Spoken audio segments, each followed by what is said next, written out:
এই মাটিতে একসময় সোনার ধান ফলতো। এই নদীর পানিতে জেলেরা জাল ফেলতো ভোরের আলোয়। এই বনের আড়ালে কোটি মানুষ খুঁজে পেত নিরাপত্তা। কিন্তু আজ এই মাটি লবণাক্ত, এই পানি বিষাক্ত, এই বন ক্রমশ ডুবে যাচ্ছে। আর এই মানুষগুলো তারা পালাচ্ছে, কিন্তু কোথায়? চিন্তা করুন একটি দেশের কথা, যেটার মাত্র 1,47,570 বর্গ কিলোমিটার জমিতে বাস করে প্রায় 17 কোটি মানুষ। পৃথিবীর অন্যতম ঘনবসতিপূর্ণ এই দেশটির 3 দিক ঘিরে রয়েছে ভারত আর দক্ষিণে বঙ্গোপসাগর। এই দেশটির মোট ভূখণ্ডের বিশাল একটা অংশ সমুদ্রপৃষ্ঠ থেকে মাত্র 1 থেকে 5 মিটার উঁচু। এই দেশটির নাম বাংলাদেশ, এবং এই দেশটা পৃথিবীর জলবায়ু পরিবর্তনের সবচেয়ে বড় শিকার। 2024 সালের ওয়ার্ল্ড রিস্ক ইন্ডেক্স অনুযায়ী বাংলাদেশ বিশ্বের 9তম সর্বাধিক জলবায়ু ঝুঁকিতে থাকা দেশ।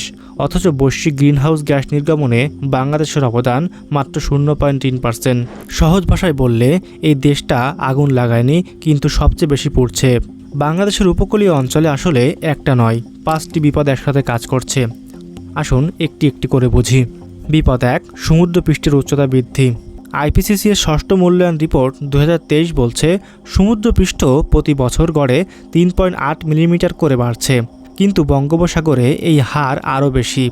বাংলাদেশ ডেল্টা প্ল্যান 2100 বলছে উচ্চ কার্বন নির্গমনের পরিস্থিতিতে 2100 সালের মধ্যে সমুদ্রপৃষ্ঠ 88 সেন্টিমিটার পর্যন্ত বাড়তে পারে। এর মানে হলো বাংলাদেশের 11% ভূমি সম্পূর্ণ ডুবে যাবে। 1.5 থেকে 3 কোটি মানুষ বাস্তুচ্যুত হবেন। শুধু 0.5 মিটার বৃদ্ধিই উপকূলীয় অঞ্চলের সম্পদের দ্বিগুণ ক্ষতি করবে। বিপদ 2, লবণাক্ততার আগ্রাসন। এটা হয়তো সবচেয়ে নীরব বিপদ, কিন্তু সবচেয়ে ভয়ঙ্কর। সমুদ্র যখন ঢেউয়ের পর ঢেউয়ে এগিয়ে আসে, লবণাক্ত পানি ঢুকে পড়ে কৃষিজমিতে, পুকুরে, এমনকি ভূগর্ভস্থ পানিতেও। সংখ্যাগুলো দেখলে চমকে যাবেন। 1973 সালে বাংলাদেশে লবণাক্ত প্রভাবিত জমির পরিমাণ ছিল 83.3 লক্ষ হেক্টর। 2000 সালে তা বেড়ে হয় 102 লক্ষ হেক্টর, আর 2009 সালে 105.6 লক্ষ হেক্টর। উপকূলীয় আবাদি জমির প্রায় 70% এখন কম বেশি লবণাক্ততার শিকার। বিশ্বব্যাংকের 2023 রিপোর্ট বলছে 10 কোটিরও বেশি মানুষ উপকূলীয় বাংলাদেশে লবণাক্ততার সরাসরি প্রভাবের মধ্যে বাস করছেন, এবং 2050 সালের মধ্যে 16% উপকূলীয় ফসলি জমি সম্পূর্ণভাবে অকৃষিযোগ্য হয়ে পড়তে পারে। বিপদ 3, ঘূর্ণিঝড়ের ক্রমবর্ধমান তীব্রতা। বঙ্গোপসাগরের তাপমাত্রা বাড়ার সাথে সাথে ঘূর্ণিঝড় আরও শক্তিশালী হচ্ছে। 2024 সালের মে মাসে সাইক্লোন রিমাল উপকূলে আঘাত করে। মৃত্যু কমপক্ষে 20 জন, বাস্তুচ্যুত প্রায় 8 লক্ষ মানুষ, ধ্বংসপ্রাপ্ত ঘরবাড়ি 35,000-এরও বেশি, বিদ্যুৎ বিচ্ছিন্ন 27 লক্ষেরও বেশি মানুষ, মোট ক্ষতিগ্রস্ত 1.8 কোটি মানুষ। এর আগে 2007 সালে সাইক্লোন সিডর এবং 2009 সালে আইলা বাংলাদেশের উপকূলে মারাত্মক ক্ষতি করে। 2000 থেকে 2019 সালের মধ্যে 185টি চরম আবহাওয়ার ঘটনায় বাংলাদেশের অর্থনৈতিক ক্ষতি হয়েছে $372 কোটি থেকেও বেশি। গবেষণা বলছে ঘূর্ণিঝড়ের তীব্রতা ইতিমধ্যে 10 থেকে 20% বেড়ে গেছে, এবং 3 কোটি উপকূলীয় বাসিন্দা সরাসরি ঝুঁকিতে। বিপদ 4, তীব্র তাপপ্রবাহ। 2024 সালের এপ্রিল-মে মাসে বাংলাদেশে অভূতপূর্ব তাপপ্রবাহ দেখা দেয়। প্রায় 33 মিলিয়ন শিশুর স্কুল 2 সপ্তাহ পর্যন্ত বন্ধ রাখতে হয়। বিশ্বব্যাংকের প্রক্ষেপণ অনুযায়ী 2030 সালের মধ্যে দক্ষিণ এশিয়ার 90% জনগোষ্ঠী চরম তাপের ঝুঁকিতে পড়বে। 2050 সালের মধ্যে তাপমাত্রা 2.1 ডিগ্রি সেলসিয়াস পর্যন্ত বাড়তে পারে। বিপদ 5, নদী ভাঙ্গন ও ভূমিক্ষয়। একটি প্রতিবেদন অনুযায়ী বাংলাদেশে প্রতি বছর ভাঙনে 10 বর্গ কিলোমিটার পর্যন্ত জমি নদীতে বিলীন হচ্ছে। এই 5টি বিপদ আলাদা আলাদা নয়, এগুলো একে অপরকে শক্তিশালী করে তোলে। সমুদ্র উচ্চতা বাড়লে লবণাক্ততা বাড়ে, লবণাক্ততা বাড়লে কৃষিজমি নষ্ট হয়, কৃষি নষ্ট হলে মানুষ ঘর ছাড়ে। এটি একটি চক্র, একটি নিষ্ঠুর চক্র। সাতক্ষীরা বাংলাদেশের দক্ষিণ পশ্চিমে এই জেলাটিকে বলা হয় দেশের সবচেয়ে জলবায়ু ঝুঁকিপূর্ণ এলাকা। সুন্দরবনের ঠিক পাশেই। এখানে বিআরসি এর একটি সাক্ষাৎকারে কৃষক আয়শা বেগম বলেছিলেন, মাটি সাদা হয়ে গেছে লবণে, ধান হয় না, আমাদের পূর্বপুরুষরা এই জমিতে চাষ করেছে, আমরা এখন নিজেদের খাওয়াতে পারছি না। শ্যামনগর উপজেলার একটি গবেষণায় দেখা গেছে লবণাক্ততার কারণে 27% পরিবার তাদের জীবিকার ধরন পুরোপুরি পাল্টাতে বাধ্য হয়েছে। যারা ধান চাষ করত তারা এখন চিংড়ি চাষ করছে, কিন্তু চিংড়ি চাষ মাটিকে আরও লবণাক্ত করে দিচ্ছে।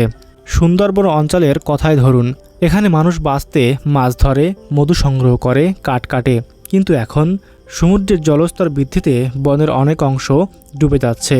মাছের মজুদ কমছে, ঝড়ের কারণে নৌকা হারাচ্ছে জেলেরা, ফলে পুরুষরা কাজের খোঁজে ঢাকা চট্টগ্রাম চলে যাচ্ছেন। পেছনে রয়ে যাচ্ছে নারীরা, বৃদ্ধরা আর শিশুরা। গবেষণায় দেখা গেছে সুন্দরবন অঞ্চলে পুরুষ শূন্য পরিবারের সংখ্যা এখন দেশের যে কোনো অঞ্চলের তুলনায় সবচেয়ে বেশি। প্রতি বছর 5 লাখ মানুষ জলবায়ু পরিবর্তনের কারণে দেশের অভ্যন্তরের বাস্তুচ্যুত হচ্ছেন। এই মানুষগুলো যাচ্ছেন ঢাকায়, চট্টগ্রামে। আর ঢাকায় কি আছে? প্রতি বর্গ কিলোমিটারে 47,500 মানুষ। প্রতি বছর আরও 4 লাখ মানুষ আসছেন, কিন্তু আগতরা ঠিকানা পাচ্ছেন ঘিঞ্জি বস্তিতে, যেখানে নেই পয়ঃনিষ্কাশন, নেই নিরাপদ পানি, নেই চাকরির নিশ্চয়তা। গ্রামের জলবায়ু সংকট থেকে পালিয়ে শহরে সংকটে এসে পড়ছেন তারা। এটাই জলবায়ু অভিবাসনের বাস্তবতা। বিজ্ঞানীরা সতর্ক করেছেন সবচেয়ে কঠিন সময়টা এখনও আসেনি। 2050 সালের মধ্যে সমুদ্রপৃষ্ঠ বৃদ্ধিতে 17% উপকূলে জমি ডুবে যাবে। 1.3 কোটি মানুষ বাস্তুচ্যুত হবেন। ধানের উৎপাদন 15 থেকে 40% কমবে। 1.2 মিলিয়ন হেক্টর জমি সম্পূর্ণ অকৃষিযোগ্য হবে।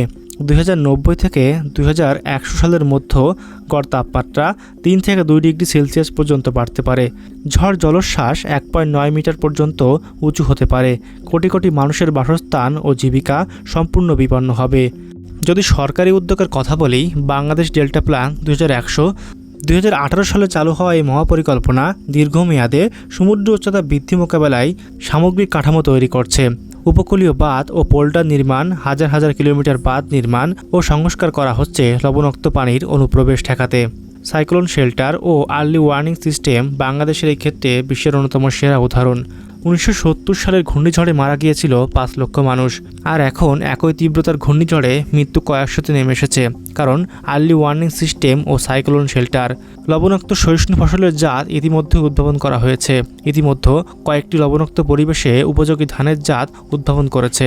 বিশ্বব্যাংক, ইউএনডিপি এবং অন্যান্য আন্তর্জাতিক সংস্থা বাংলাদেশের জলবায়ু অভিযোজনে অর্থায়ন করছে। COP18 গঠিত লস অ্যান্ড ড্যামেজ ফান্ড, এটি এমন দেশগুলোকে ক্ষতিপূরণ দেওয়ার আন্তর্জাতিক তহবিল যারা নিজেরা কম নির্গমন করেও জলবায়ু পরিবর্তনের সবচেয়ে বড় শিকার।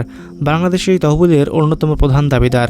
সুন্দরবন বাংলাদেশের সবচেয়ে বড় প্রাকৃতিক ঢাল। ম্যানগ্রোভ পুনরুদ্ধার শুধু পরিবেশ রক্ষা নয়, উপকূলীয় মানুষের জীবিকারও রক্ষা করে। সমুদ্রকেন্দ্রিক ইকোট্যুরিজম উন্নয়ন স্থানীয় মানুষের জন্য বিকল্প আয়ের সুযোগ তৈরি করতে পারে। এছাড়া বাংলাদেশের হাওর অঞ্চলে ঐতিহ্যবাহী বাইদ বা ভাসমান বাগান পদ্ধতি এখন জলবায়ু অভিযোজনের মডেল হিসেবে স্বীকৃত হচ্ছে। তবুও গবেষকরা বলছেন যা হচ্ছে তা যথেষ্ট নয়। বিশ্বব্যাংকের সাম্প্রতিক রিপোর্ট বলছে জলবায়ু পরিবর্তনের এই বোঝা এখন পড়ছে মূলত পরিবার ও ব্যক্তির কাঁধে। রাষ্ট্রীয় ও আন্তর্জাতিক সহায়তা অপ্রতুল। এখন দরকার দুর্নীতিমুক্ত ত্রাণ ও পুনর্বাসন ব্যবস্থা, পরিকল্পিত নগরায়ন, যাতে জলবায়ু অভিবাসীরা মানসম্পন্ন জীবন পান। উপকূলীয় মানুষের জন্য স্কিল ট্রেনিং, বিকল্প জীবিকার পথ খুলে দিতে ভারত বাংলাদেশ যৌথ সহযোগিতা, বিশেষত ফারাক্কাবাদের মিষ্টি জল প্রবাহ। আপনি হয়তো ঢাকায় থাকেন কিংবা চট্টগ্রামে, হয়তো এই ভিডিওটা দেখছেন বিদেশ থেকে। আপনার মনে হতে পারে এটা তো সাতক্ষীরার সমস্যা, আমার কি? কিন্তু ভাবুন, যখন উপকূল থেকে 50 লাখ মানুষ ঢাকায় আসবে, শহরের চাপ কে সামলাবে? যখন ধানের উৎপাদন কমবে, খাদ্যের দাম কে দেবে? যখন জাতীয় অর্থনীতি বিপদগ্রস্ত হবে, তার মূল্য কে চোকাবে? এটা শুধু উপকূলীয় মানুষের সমস্যা নয়, এটা বাংলাদেশের সমস্যা। এটা আমাদের সবার সমস্যা।